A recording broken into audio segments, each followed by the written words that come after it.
नमस्कार, आप देख रहे हैं सीटेन न्यूज। मैं हूं आपके साथ प्रियंका। पूर्वांचल एक्सप्रेसवे का 16 नवंबर को प्रधानमंत्री नरेंद्र मोदी लोकार्पण करेंगे, जिसको लेकर प्रशासन तैयारियों में जुट गया है। लेकिन इसी बीच सुल्तानपुर डीएम का एक पत्र वायरल हो रहा है, जिसमें किराए का भुगतान यूपीडा की ओर से कराए जाने की बात कही गई है, जिस पर विपक्षियों ने निशाना साधा है। पूरा मामला इस रिपोर्ट में देखिए। सुल्तानपुर के डीएम ने रोडवेज के प्रबंध निदेशक को बसों के इंतजाम करने के लिए पत्र लिखा। बसों पर खर्च होने वाली रकम का भुगतान यूपीडा करेगा, यानी ये कार्यक्रम सरकारी खर्च पर कराया जा रहा है। डीएम की ओर से लिखा गया है कि ये पत्र अब सोशल मीडिया पर वायरल हो गया है। डीएम का पत्र वायरल होने के बाद कांग्रेस और समाजवादी पार्टी ने बीजेपी सरकार को जमकर आड़े हाथों लिया। देखिए, जब जब भारतीय जनता पार्टी का कोई भी कार्यक्रम होता है, कोई रैली होती है, तो सरकारी मशीनरी का बड़े पैमाने पर दुरुपयोग किया जाता है। वो चाहे व्यक्ति के रूप में हो या किसी संपत्ति के रूप में हो। ये कौन सी बात हुई भाई? आप अगर प्राइवेट बसें लेंगे तो बस मालिकों को मजबूर करेंगे कि आप वहाँ बसें भेजिए, वरना आपका लाइसेंस जब्त कर लिया जाएगा, आपका जो रूट है वो ख़त्म कर दिया जाएगा।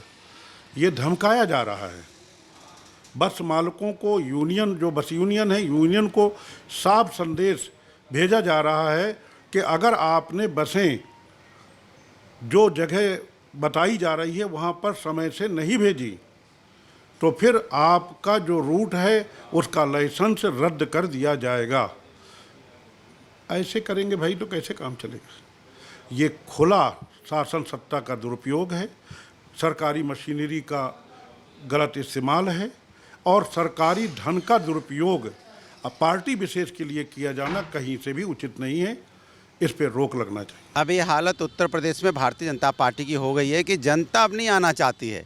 भारतीय जनता पार्टी के नाम से जनता जाना ही नहीं चाहती है, तो डीएम, एसपी, कलेक्टर, कमिश्नर सब लग जाते हैं कि कैसे भीड़ इकट्ठी की जाए, कैसे सरकारी पैसे का इस्तेमाल करके और उसको हम भीड़ में कन्वर्ट कर दें। लेकिन उत्तर प्रदेश की जनता, आप कुछ भी कर लीजिए डीएम साहब, योगी जी, कुछ भी भीड़ जुटा लीजिए, जनता सब जानती है कि समाजवादी पार्टी के कामों का उद्घाटन आप कर रहे हो, इसीलिए जनता आना नहीं चाहती है।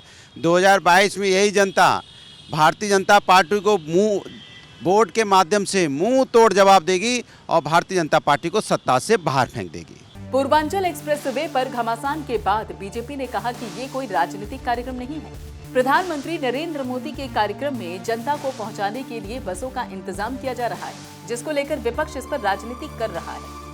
नहीं, ये कोई राजनीतिक दल का कार्यक्रम नहीं है, ये कोई चुनावी जनसभा नहीं है, ये एक सरकारी कार्यक्रम है। और सरकारी कार्यक्रम में जब प्रधानमंत्री जी पहुंच रहे हों और जनता के साथ वो संवाद करेंगे, तो जैसे सर्दियों के दिन में जनता के आवागमन के लिए, सुविधा के लिए वहाँ कुछ बसें लगाई गई हैं। और उत्तर प्रदेश में जब भी कोई सरकारी कार्यक्रम या देश में कहीं भी सरकारी कार्यक्रम होता है तो सरकारी खर्च पर इन चीज़ों की व्यवस्थाएं की जाती हैं।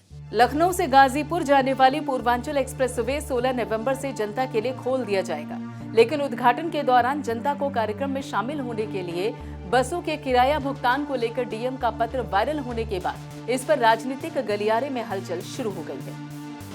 पूर्वांचल एक्सप्रेसवे के जरिए हुकूमत अपनी सियासी गाड़ी को चुनाव में तेजी से दौड़ाना चाहती है। पीएम मोदी की मौजूदगी में पूर्वांचल एक्सप्रेसवे की शुरुआत होने जा रही है।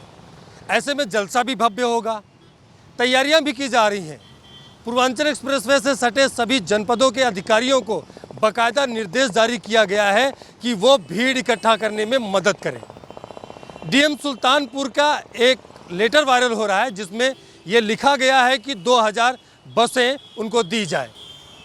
इससे ये समझा जा सकता है कि जो ये पूरा जलसा है, ये जो पूरा आयोजन है, वो सरकारी खर्चे पर होने जा रहा है। वीडियो जर्नलिस्ट प्रियांश मिश्रा के साथ विनोद कुमार, सीटेन न्यूज़, लखनऊ।